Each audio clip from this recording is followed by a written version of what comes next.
Hi, welcome to S&L Unplugged. I'm S. Today I'm going to show you how to get rid of those little bumpers that we all put all over our house to help cabinets from stopping and banging against another cabinet or against our wall. Got a really good tip from our warranty manager, thank you Tim, on how to do this. All you're going to need is a special little hinge and a Phillips screwdriver.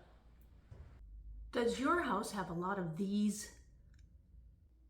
In order to prevent this,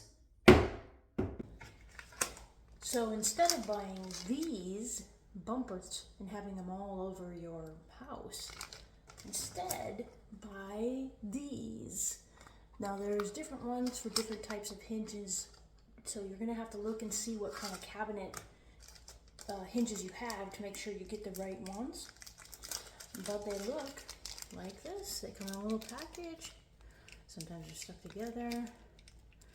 And they're pretty tiny little plastic hinges that are going to pop in. I'm going to show you how to do that.